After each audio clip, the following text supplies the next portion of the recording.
My name is Louise Farrow and I am one of the lead chemotherapy nurses at the Kent Oncology Centre. My job is to coordinate the chemotherapy care that you will receive in this hospital. You will already have seen a consultant who has recommended chemotherapy and explained what it involves.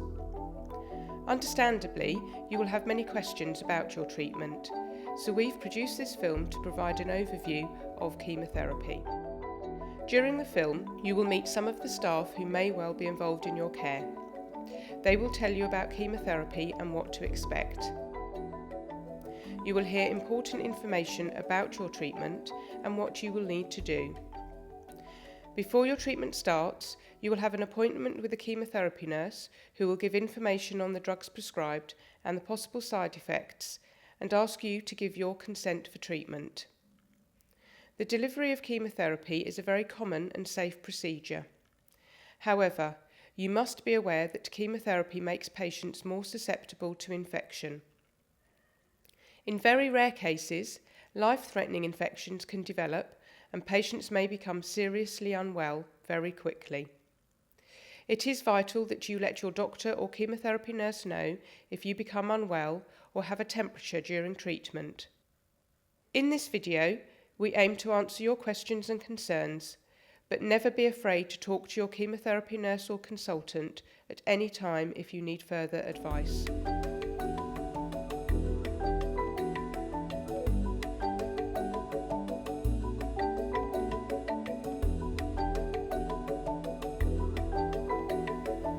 The safe delivery of chemotherapy involves a specialised team of doctors, usually oncologists or haematologists, pharmacists, chemotherapy nurses and clinical nurse specialists. We all work very closely at the Kent Oncology Centre to ensure individual patients get the very best treatment for their cancer. A multidisciplinary team will consider each case on its merits and decide which drugs that patient should receive and balance those against the side effects that the drugs are likely to cause.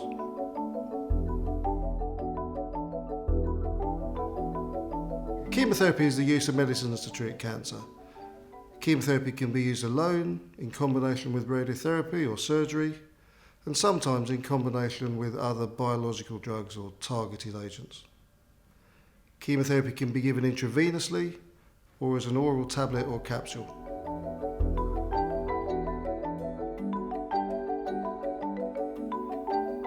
As a patient, you are involved in the whole of that process. You will have an appointment with the consultant oncologist and they will give you all of the options that are available to you with regards to the treatment choices. Of course, we always take the patient's wishes into consideration. The aims of the treatment, the benefits of treatment and the side effects will be discussed with you in great detail and the decision will be made in consultation with you. You're then seen also by the chemotherapy nurses and another information session is given so that you are able to make a full informed consent in conjunction with ourselves. But clearly the end decision lies with yourself.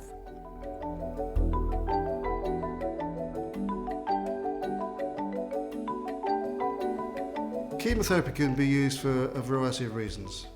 In some cancers, chemotherapy will cure the cancer. We also use chemotherapy to reduce the risk of a cancer coming back. Chemotherapy can ease symptoms in patients with advanced incurable cancers, and in that setting, most of all, it improves patients' quality of life and makes them live longer with their cancer. Chemotherapy drugs circulate in the bloodstream to all parts of the body. They target rapidly dividing cells, mainly cancer cells, but unfortunately they also affect normal healthy tissues, and that's what leads to the temporary side effects, and we'll discuss those later in the film. Chemotherapy is obviously given with the intention of trying to either maintain or improve quality of life in many cases, and certainly the experience in many cancer treatments and trials that have been done in the past is that actually patients who are given chemotherapy on average have a better quality of life as a result of the treatment rather than patients who are treated with supportive care alone.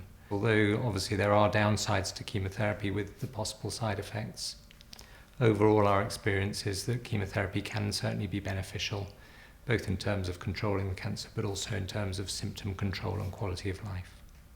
Chemotherapy is drug treatment to fight against cancer.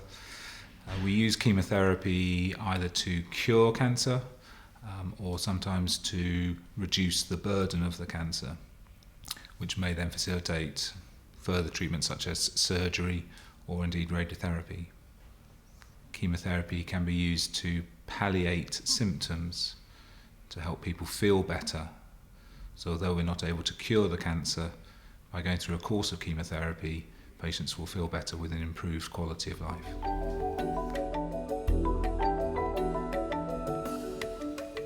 Chemotherapy drugs can be given in a range of different ways. Most people think of chemotherapy as being intravenous, but increasingly there are a range of different drugs that are given through all sorts of different methods. A lot of new chemotherapy drugs come in tablet form. Some of them are taken once a day, twice a day. Some are capsules, some are tablets. If you look at the intravenous drugs, these can also be given in a range of different ways, because we traditionally think of the bit of plastic called a cannula in order to receive a drip. Well, yes, many chemotherapy drugs are given in that fashion, and some of these drips may take half an hour, 2 hours, 3 hours. However, there are some drugs that are given as intravenous pushes, which take very short periods of time, maybe a few minutes. There are also drugs that need to be given over a protracted period of time. So there are some intravenous drugs that may be given over several days. Most patients can safely receive their intravenous chemotherapy through a temporary drip or cannula placed in a vein in the arm on the day of your treatment. This is removed on the same day before you go home. Occasionally, a more permanent line may be required to administer your treatment, and these lines usually stay in for the duration of your treatment. There are 3 different types of lines that we place, and these can be used both to take blood as well as deliver your treatment. The first, a Grochon line, is a fine tube that's passed into a vein in the chest under a local anaesthetic. The second, a peripherally inserted central catheter, or PICC line, are very similar to Grochon lines, but are placed in the upper arm, generally under ultrasound guidance. The third is a portacath. This is a small device that is placed under the skin in the chest, usually by an anaesthetist or radiologist. Portacaths are accessed via a special needle called a gripper, which are used for taking blood as well as giving you your treatment.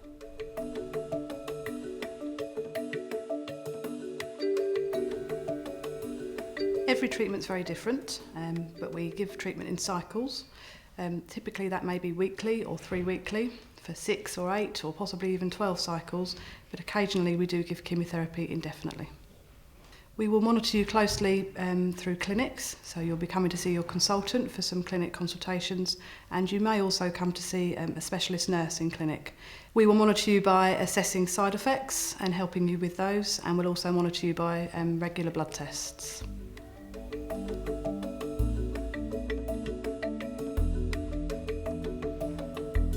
Well, chemotherapy works by affecting the whole of the body.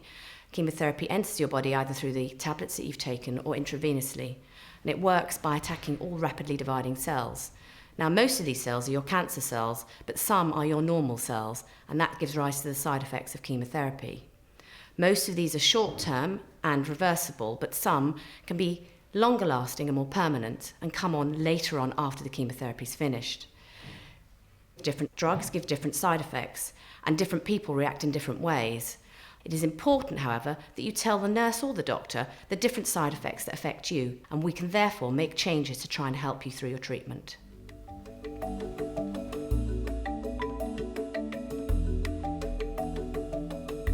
Chemotherapy makes patients susceptible to potentially life-threatening infection.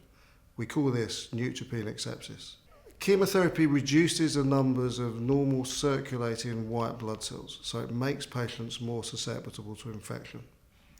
Some patients will receive a short course of subcutaneous injections for a few days after their chemotherapy to boost their immunity, and these are very effective at reducing the numbers of patients who come into hospital with chemotherapy-related infections. We ask our patients to contact the emergency helpline if they suffer any of the following: a temperature of 38 or more, symptoms of chills or shivers, or symptoms of an infection such as sore throat, cough, burning when they pass urine, diarrhea, or a wound infection. I think the most important thing to do is to have an awareness of your temperature. It's a good idea to have a thermometer available, and if you do feel unwell during the treatment, if you could take your temperature.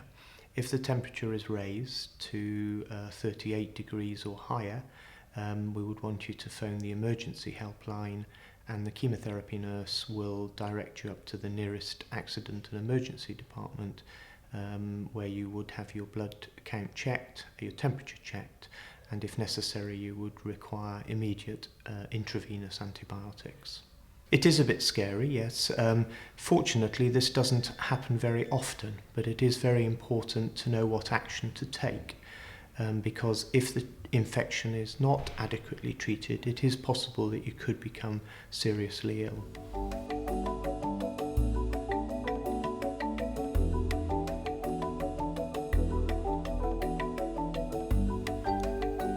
Well, one of the most common side effects that patients associate with chemotherapy is sickness.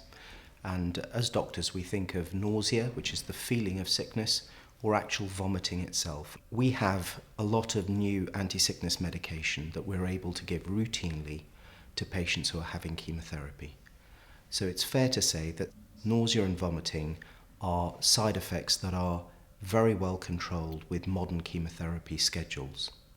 Having said that, there will always be a proportion of patients who still suffer from nausea and vomiting, and it's very important to discuss that with your oncology team after your first treatment, because if we have prior knowledge that you've had sickness with a treatment, we can increase the number of anti-sickness medications and the range of medications to try and alleviate that side effect so that you can continue your chemotherapy safely.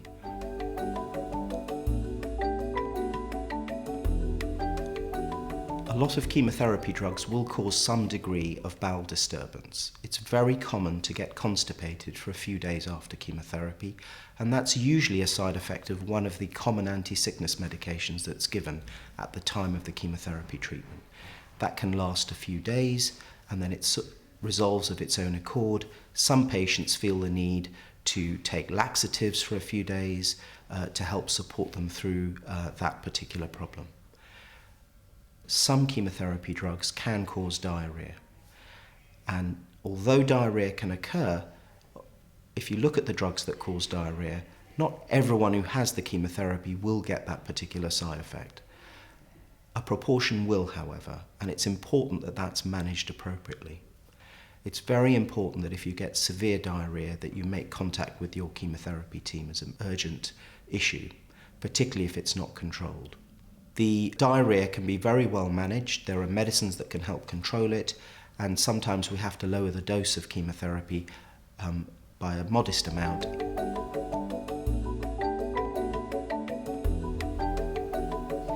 Not all chemotherapy drugs cause you to have hair loss. Some certainly cause you to have either hair thinning or profound hair loss. The chemotherapy nurses can advise you about things such as wigs, or scalp cooling is something that can also be discussed with you if it's felt appropriate.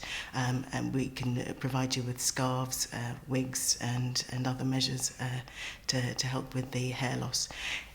Your hair does come back after the chemotherapy is finished. Hair loss due to chemotherapy can be a very distressing time for them, for both men and women, and helping patients with hair loss is very important, especially I would say for ladies, because hair is particularly part of their personality and femininity, whereas men tend to have very short hairstyles, so their hair loss doesn't seem to be so much of a problem as it is to ladies.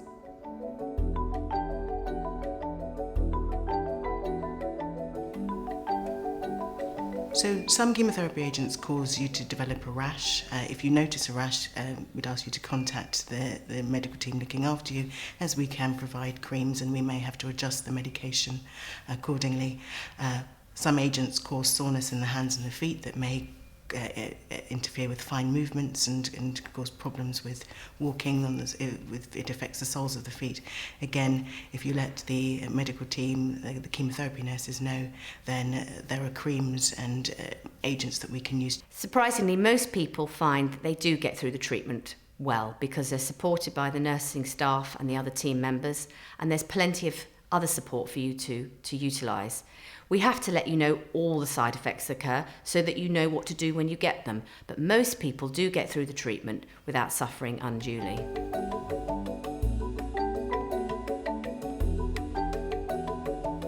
Well, one of the most common side effects of chemotherapy is fatigue. Most patients do suffer some tiredness during chemotherapy treatment. It can be helpful to take some light exercise during treatment, such as walking, and that can help alleviate symptoms of fatigue in many people. Chemotherapy also quite commonly causes ulceration or soreness in the mouth. We commonly use mouthwashes to help treat those kind of problems, and the nursing staff will advise you about the most appropriate treatment to use in your individual case. Allergic reactions are quite uncommon with chemotherapy, but sometimes they do happen, but they almost invariably will happen during the chemotherapy infusion itself.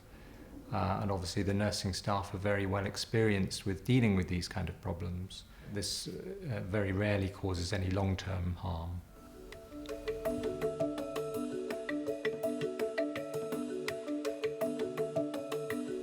Some chemotherapy drugs can cause nerve symptoms, mainly numbness or tingling of the fingertips and toes. And some drugs can also cause hearing loss or tinnitus, ringing in the ears. If you notice any numbness or tingling, it's important to mention it to the doctor or nurse, because some drugs we may need to modify the dose. These are usually temporary and they do resolve, but with some drugs it can take several months and it can be a slow process of recovery. And very occasionally the sensation may not completely recover or return to normal. And the kidney function will be monitored by blood tests. So you have a blood test before each chemotherapy drug to check your kidney function.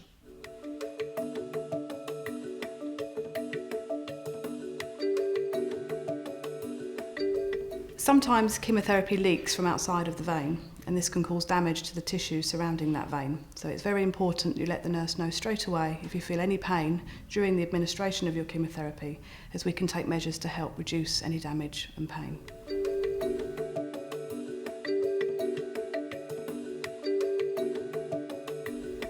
Your taste may be affected whilst you're having chemotherapy. This can happen just for a short period after each administration, but some patients do notice that the taste change is throughout their chemotherapy treatment period. Some patients notice just a change in the sensation of taste, whereas others lose their taste completely, and some people report a metallic type taste. Some treatments can affect the nails. Patients sometimes report their nails grow less quickly. They sometimes look different, they sometimes look darker or more rigid or brittle. Other patients experience changes to their skin. The skin can become more sensitive and more dry. And some drugs have a particular side effect where they can cause rashes to the skin, and we can give treatments to help with these. Some treatments have a particular side effect where they can affect the hands and feet, and the skin can become tender, slightly red and sometimes sore and peeling. If you let us know straight away, we can add in extra treatments to help reduce this side effect.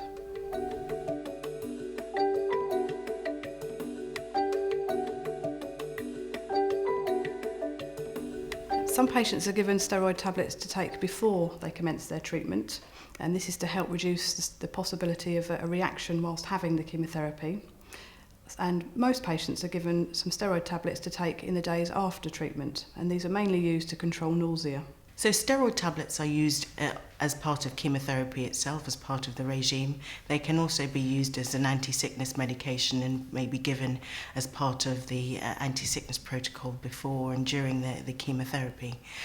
So they are useful drugs, but they have some potential effects. Some people find that they encourage them to eat a little bit more than they did before given steroids. Occasionally they can affect your sleep, and so we usually advise you to take steroids slightly earlier in the daytime so that it doesn't give you insomnia. Very, very rarely, sometimes people can feel a little agitated or a little bit more hyperactive because of a side effect of the steroids.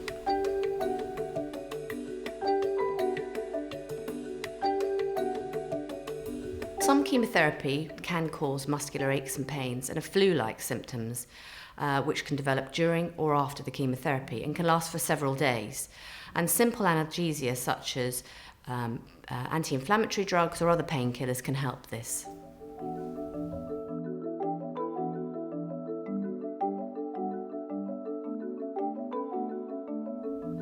Chemotherapy can cause infertility in young patients. And it's important that you discuss this with your doctor and they will go through the implications for you. But it's also important that every patient on chemotherapy uses barrier contraception for various safety issues and also to prevent pregnancy. Some drugs will have an effect on the periods. This effect may be temporary or permanent, and your consultant will have talked to you about how this relates to you and your treatment program.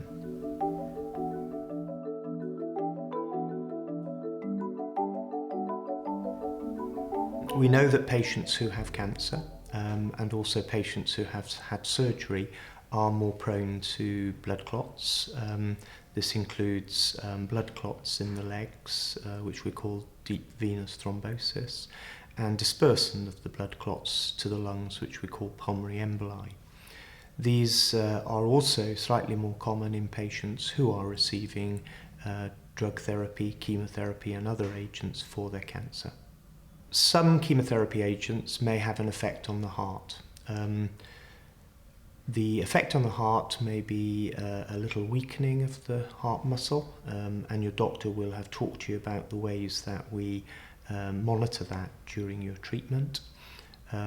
It is possible that some patients will develop an irregularity of the heart rhythm, and again your doctor will have talked to you about how likely this is to occur and what action we would need to take.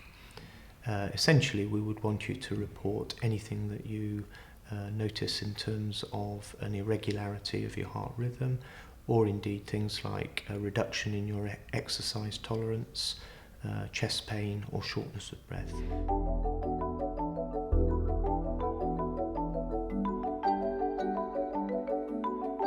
I think different people cope with chemotherapy differently. I mean, it can be quite frightening. You get given a very long list of side effects. But the important thing to remember is that not everybody gets all the side effects to a severe degree, and we're all here to help you get through the treatment, and the side effects will be monitored carefully. All patients find the prospect of chemotherapy very daunting.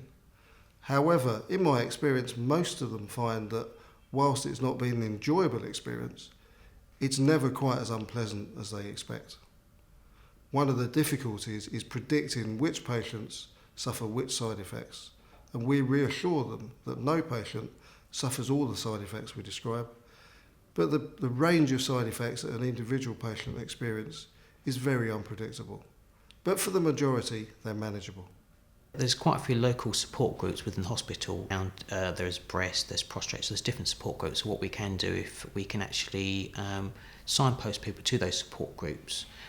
We also have the counselling service as well, and we also run a workshop which is called the Look Good Feel Better workshop, which is a makeup workshop for women that they can go to. So yes, we can signpost people to different support groups within the hospital in the local area, so they can meet people who are actually in the same boat as them and find that support.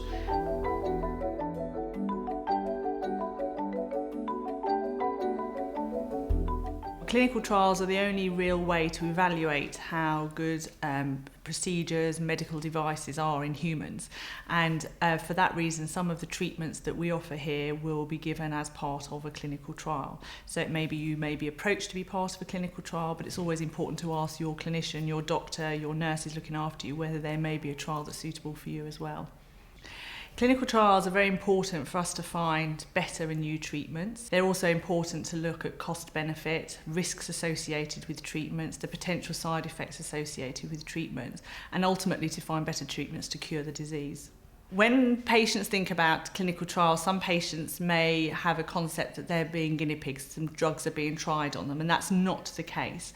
The clinical trials, everything is done in a very controlled and scientific way. And again, the role of the research nurse is there to provide all the information about the clinical trial, to know that their choice is voluntary, and to manage their pathway of care within the clinical trial. So it's okay to ask your clinician, your doctor about clinical trials, and it's okay to ask any professional that's looking after you during your treatment about the possibility of participating in a clinical trial. For most patients, chemotherapy is a very daunting prospect, but most patients find that although they do suffer some temporary side effects, the experience is not as bad as they feared. You may have many more questions that you will want to ask. Remember, we are here to help. Feel free to ask one of the nursing or medical team if you have any concerns.